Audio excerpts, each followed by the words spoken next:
I will be covering perspectives on achondroplasia. Achondroplasia is classified as a musculoskeletal disorder. It is the most common form of skeletal dysplasia, also known as dwarfism, being 1 in 15,000 to 30,000 individuals.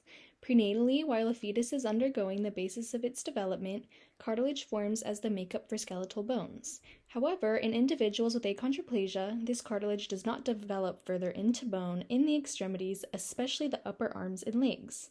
So, as the child grows during their formative years, their arms and legs do not lengthen as much as an average-sized person's, causing their overall height to be shortened.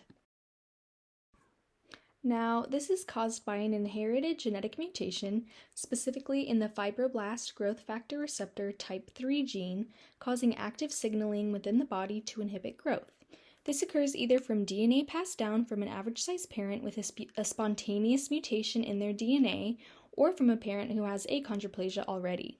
A parent with achondroplasia combined with an average-sized parent without the mutated gene has a 50% chance of the child developing achondroplasia. This chance stays the same with two parents who have achondroplasia. Interestingly, though, about 80% of children with achondroplasia are born from parents that do not have achondroplasia and instead have the spontaneous mutation.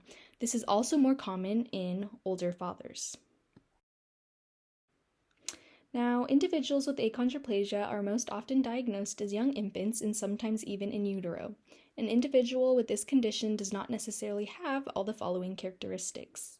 This includes small height, with the average for adult men being 4 feet 3 inches and women being 4'1", shortened limbs, especially the proximal upper and lower extremities, an enlarged head or macrocephaly with the prominent frontal region, a flat nose, small thoracic region, thoracic kyphosis, lumbar lordosis, reduced elbow extension range of motion, short fingers with a separation between the third and fourth phalanges, hypermobile hips and knees, bowed legs, also known as varus, and low tone. Developmental and motor delays in children with achondroplasia are common, but intellectual delays are not. The pictures I have provided show some of the physical characteristics that I mentioned. I'm going to discuss a few first-person accounts of individuals with achondroplasia.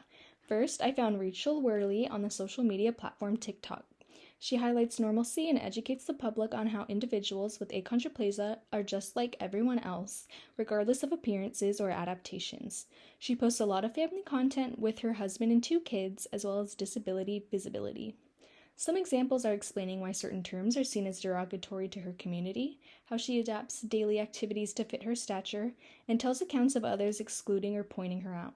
Her diagnosis of achondroplasia does not stop her from interacting with the world or fulfilling what she wants to do, even though others in inaccessible areas try to stop her. I also found Jillian Ilana through her blog, Always Looking Up. Similarly to Rachel, she highlights the fight for being valued in the larger community, such as when she is met with whispers, stares, and bold words, or when she finds inaccessibility through the fashion industry and in public restrooms. She does not define herself as a disabled individual, but the public does.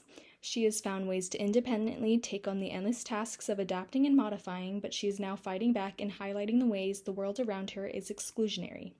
She has gone to college, works, and wants access to the same experiences as the rest of us. Lastly, I learned another perspective from Ethan Kroff, who presented at a TED Talk on reducing the fear of individuals like him, as he has termed achondrophobia, by having open conversations.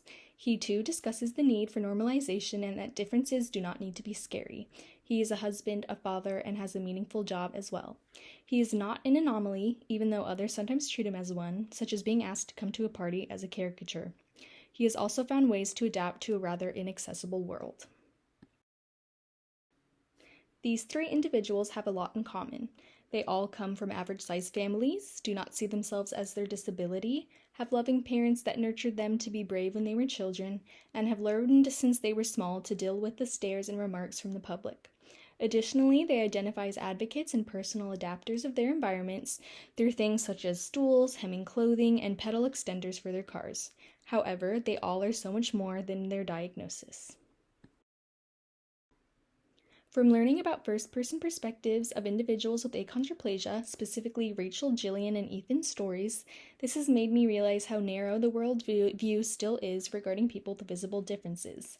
Regarding achondroplasia, I previously knew about the general diagnosis and that people who have it can live quote-unquote normal lives, such as going to school, having children, and getting married.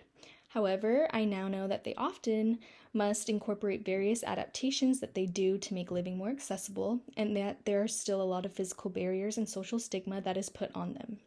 From what I gathered in this search of first-hand accounts, emphasizing first-person language and not assuming what they are incapable of is vital in humanizing them. After all, they are people regardless of labels.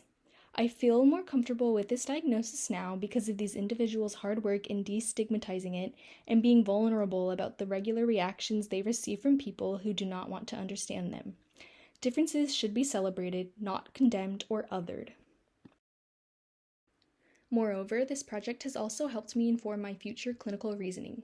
In the field of occupational therapy, we are expected to uphold integrity, equity, and justice for all clients. By dismantling implicit bias and getting comfortable with individuals who may not fit the label of normal, the way we practice will inevitably improve. We must start by removing internal barriers to success in order to recognize others' needs. While the objective information about achondroplasia is important to know, the subjective experiences of these individuals and their loved ones should be sought out and emphasized. Providing relevant adaptations and removing barriers while listening to their tailored experiences throughout the lifespan will aid in independence and empowerment to face their challenges and overcome them. Advocacy is a major pillar in what I will now be bringing into my future practice. Now, here are my references. And thank you!